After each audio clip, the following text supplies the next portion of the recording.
Good evening. Today's sunset story is called Priorities. He was balding and in his 50s, but as he sat on the stage behind the cloth-draped table, he looked like a little boy. The microphone was the only accessory on the table. He looked at it distastefully from time to time as he responded to the questions and comments from the audience. He had come all this way, and the glory had no taste in his mouth. His wife was dying. If we must give him a name, let it be Avery Mann, for reasons that are obvious. There is some of this man in all of us. He struggled and produced and endured until he was at the top of his profession. He had given his major address on biogenetics.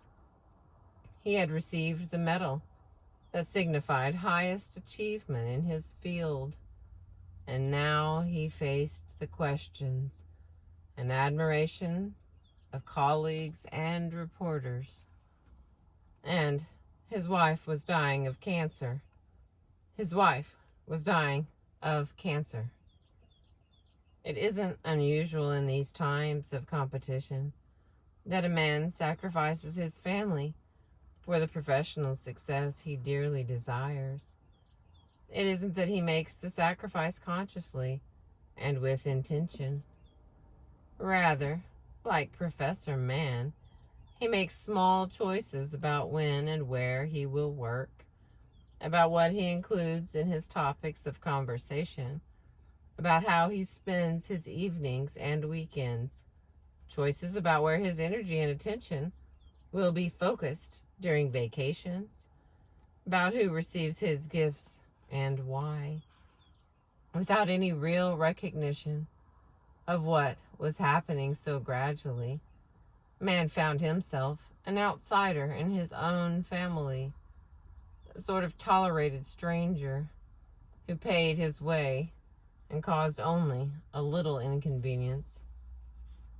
Perhaps his wife could have come to love Man again if he had shown her the attention and courtesy of their courtship days.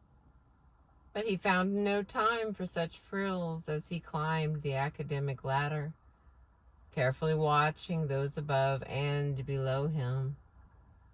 Only when the physician telephoned to him to tell him the diagnosis and the need for exploratory surgery did he stop to look for the ladder from which his wife had fallen.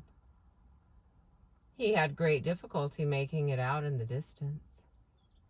Their daughter would give birth to their first grandchild in another 5 months. Mr. Mann worried that Anna wouldn't live to see the new life. There was so much he could control in his professional life. So many people would move at his bidding. So much research money would be redirected at his whim. Yet there was absolutely nothing he or the physicians could do to prevent the ultimate victory of the spreading tumors. Avery's dilemma isn't unusual in these times. Of what good is the fancy house when there is no one to view it? Of what good is the outrageous salary when there is no one to spend it on? He climbed so fast that he left his family behind. They couldn't keep up. We forget to ask ourselves, what is it for?